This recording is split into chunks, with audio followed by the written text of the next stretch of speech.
I'm here with Chief Tammy Nugent. She's a 36-year veteran of Broward Fire Rescue, formerly Broward County EMS, and then along the way they merged with Broward County Fire Rescue. And you know, many times we work with somebody side by side for years and years and years, and when they retire, we don't know their story. And Chief Nugent has a fantastic story as she's risen through the ranks in the fire service, has been on some remarkable calls. When I first met Chief Nugent, she was a captain at Station 55, and I didn't know much about her. And I asked Joe Merton, a retired battalion chief, about Chief Nugent, and Joe goes, "Wow, she's one of our best medics and has been on some absolutely incredible calls." So when you want to talk about some bad stuff, she's the person to talk to because she's been there and done it, and she's a true veteran of the fire service. So Chief, how did you get into the fire service? Well, actually, it started right in high school. I had a co-student that we had run a track meet, and we won the district championship, and we were all leaving to go home, and everybody was all happy, and the car rolled over. It was her and 3 other students in the car, and nobody knew what to do on the call, including me, and I said to myself, that's never going to happen again. And I immediately enrolled in a first aid class at the Pembroke Pines Fire Department along with CPR. And as they say, I got bit. So as soon as I got in the fire station, I'm like, this is what I want to do. I want to be able to get to a call and help somebody when I need to. So that was it. That's how I got started. And then I immediately graduated high school, went right to Broward College, joined EMT, graduated EMT, started working for Randall Eastern in Miami on the ambulance at 18 years old. And I've been doing it ever since. Went on to paramedic school at Broward College and on to the Broward Fire Academy. Now, many times, you know, people you're known for because you're our EMS chief and you're fantastic with EMS. But the reality is, you became a firefighter back in 1983. Yes. Where'd you go to fire college? Broward Fire Academy. Who were your instructors? Larry Yost, Bill Payton, Potts, and Jim Barrett was our lead from Miami Beach. Now, I asked you a question before, and you were saying Barrett was infamous when you all would do your PT in the morning. Yes. What was the sign that he would stop the run? Yeah, somebody would have to throw up in the class. So we ran the academy grounds and up the tower, down the tower until somebody got sick. A different era. Yes. That might not be tolerated today, but back then and you made it through that. I made it through. I was the only female in that class too. Wow, that's awesome. Yes. Well, let me ask you a couple questions that I asked Chief Andrews. One of your first codes, or your first code, what do you remember of it?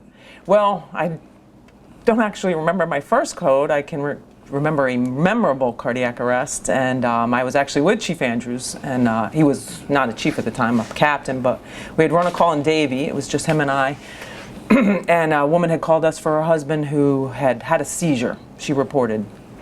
And when we got there, he was sitting up in a recliner. He said, I'm fine. I don't need your help. Excuse me. And his wife was so upset over the whole thing that her husband didn't know he was ill, that we stayed on scene for 45 minutes. And we finally convinced this gentleman to go in the ambulance with us to the hospital to make his wife feel better. We get in the ambulance. I'm go to start an IV. Jeff is watching the monitor, and as I'm starting the IV, I'm not paying attention to the gentleman. The gentleman goes into cardiac arrest.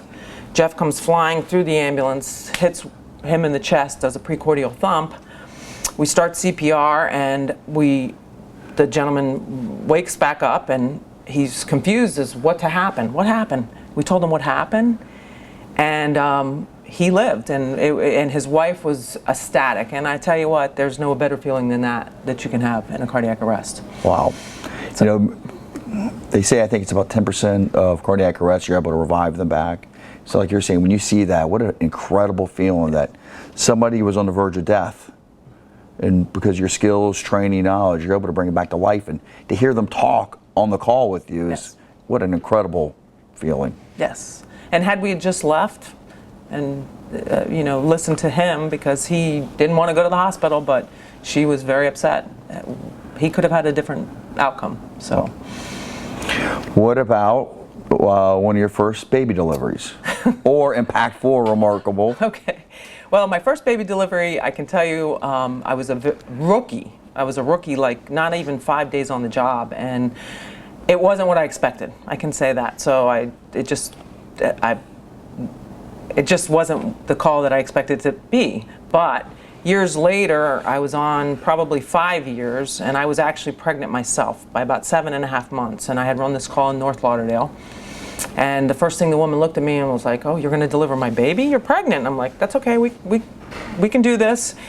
And I just remember she was pushing the baby out, and the baby came out intact and fully in the amniotic sac. And I was so amazed by what it looked like. I'm like, "Oh my gosh, this is beautiful." But then it dawned on me seconds later, you got to break the water. So I broke the water. But it was incredible, and that was baby came out perfect. Mother was happy. It was just one of those deliveries that you can't forget. Wow, that's a beautiful thing to see a baby delivered. What about your first crew? Who was your first partner? Well, it's terrible that 36 years later you can't remember that. But I do remember my early years, the first days that I worked was actually one of the baby calls, was Virginia Scarpino and Julie Fraley. They, back in Broward EMS days, you had to be a third with 2 seasoned paramedics for quite some time before you were allowed to be as a single paramedic or a dual team. So Julie and Virginia Scarpino were pretty much the first people that I worked with. So I don't remember that first day though. Right. What about as far as your first station rotations? Like where'd you, because I've heard people from that era, you could be up in Coral Springs area, you could be in central Fort Lauderdale, or you could be in the southern part. Where were you usually located? Fort Lauderdale. Okay. So I did the Fort Lauderdale rotations for years. So we did, in the beginning of Broward EMS, we did a 5-station rotation. So I can't remember exactly those 5 that rotated through. But for many years, I did 46 and 35 and 54. So 54, 35 were Beach and Fort Lauderdale, and then 46 rotated back then with 18, which was a Weston station. Wow. So 46 would be the busy station, and then you rotated out to the slow station in Weston. Wow. So. Well, let me ask you a question. You mentioned the station that you're at, and we were talking about post-traumatic stress disorder earlier. And again, you've been on some pretty tough calls in your career. And I asked you a couple years ago about a call that happened in Fort Lauderdale. And you said to me at the time, you said, "John, that's one of the worst calls I've been on." And I don't mean to bring you back there, but I think it's good for our personnel to know that sometimes we have feelings, especially involving kids, that's not unnatural. I was on a call on about 2 years ago in which mom rolled over on her baby. And we pulled up, and the crew, our engine and rescue, were already on scene when I got there. They were doing, trying to revive the little baby. And I walked over to the mom, and she's just crying, heartbroken, despair, despondency. And I put my arm around her, and next thing you know, she's hugging me. She's crying, and I consider myself a pretty tough guy. I started bawling on scene. Her and I are crying together. Because it had to do with the baby. And I have children. So I guess my question to you is, I guess you're at station 35? Mm-hmm. And you 16. Had or 16? Yes. And you had a vehicle versus a van. Yes. Would you talk about it? Sure. Again, like you said, it was probably one of the most impactful calls in my career. There was a family of 5 children and mom and dad, and they had just left the Christmas festival in Miami, and they were coming back from the Christmas festival. I forgot the name, Fantasy of Lights or whatever that is down there.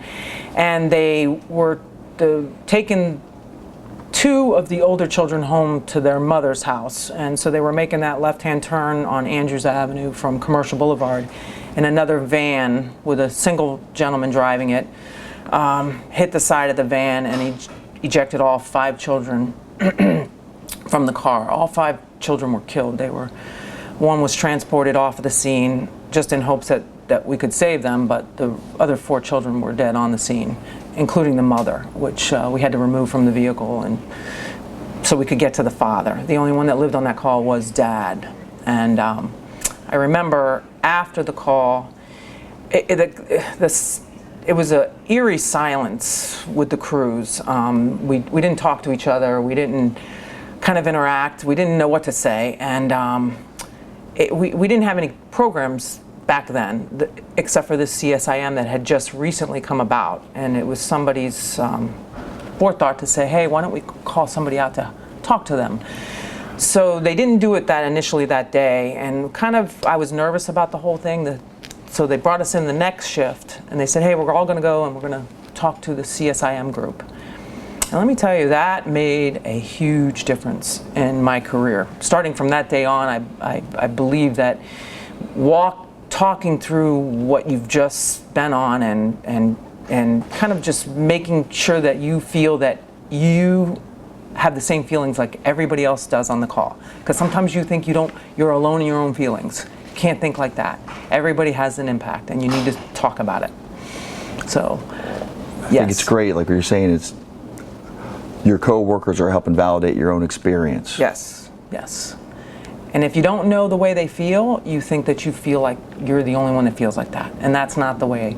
I've learned in my career over all these years, is I'm not alone in my feelings. We all have feelings, like you just said, and you need to talk about it. And I believe in that.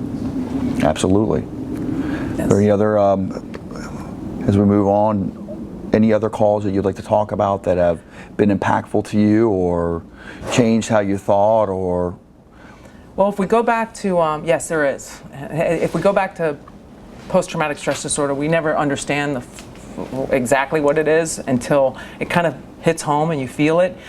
One of the most impactful other calls was when 2 of our deputies were shot in Tamarack. And I was on the air rescue unit at the time. And when I got to the scene, I had gotten into one of the Tamarack rescues, and they were doing CPR on one of the deputies, and they said, want to go to the next rescue. So I went over to the next rescue, and one of our deputies was in there, and he had been shot also 6 times.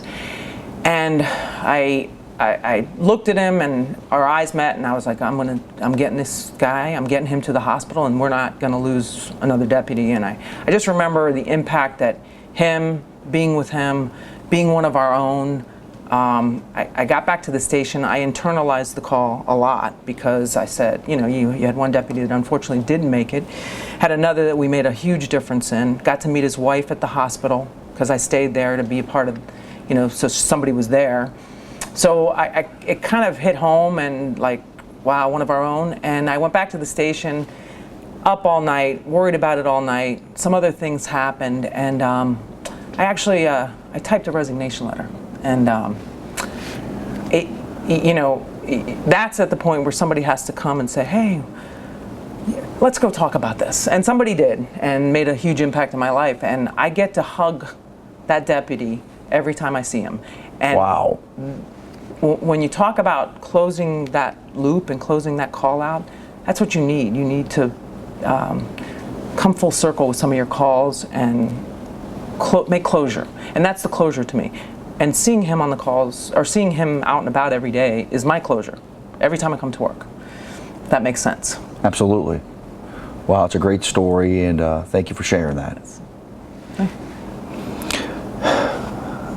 Well, as we wrap up this interview, one of the questions I'm going to ask you is, after being in the fire service for 36 years, your first year was with Boca, and the last 35 with Broward County, what has the fire service meant to you? A powerful question. I think it involves a couple things. Number one, your fire department, my fire department family is my family. So a third of my life is spent here. So a third of my 35 years has been spent with all my coworkers, and I think that means a lot. This is our second family. So the fire service means that I have a second family. I have a family at home that I love more than anything, but I also have that second family. The other part of what the fire service has meant to me is I have been able to make the impact on many people that I hope. That's what I came in here for. I came in here to help people, as cliche as that sounds. And I feel, as I close out my career, that I've been able to do that.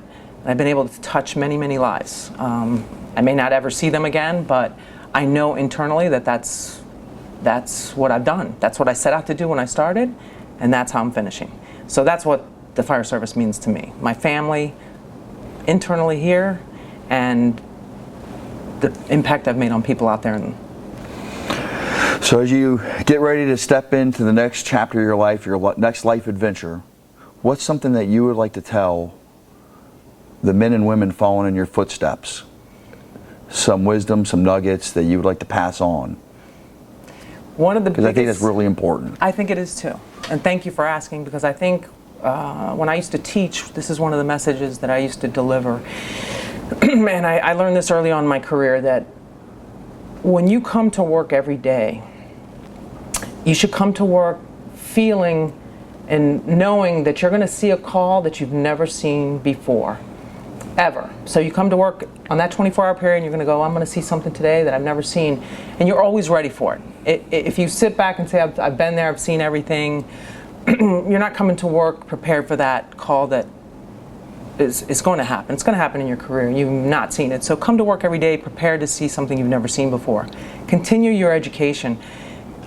Don't ever stop learning, because this not only the fire service, but EMS changes all the time. And if you can stay in front of it, you're always going to be confident when you go out there to save lives and take care of people's property. That's the biggest message. Awesome. Well, Chief Nugent, thank you very much for your service to the fire department. I would also like to say thank you for something else that you do above and beyond doing what you're supposed to do. Is you're part of our honor guard. In almost every retirement I've ever been to, when we have this beautiful retirement ceremony, you're one of the leads on it, and you do a fantastic job. You've won national awards, and you represent our department with pride. So I would like to thank you, and I think you know how a lot of people feel about you. Thank you. Overwhelming support of the job that you do day in and day out, and you do it superbly. So thank you. Thank you. You're Thank you, welcome. Chief.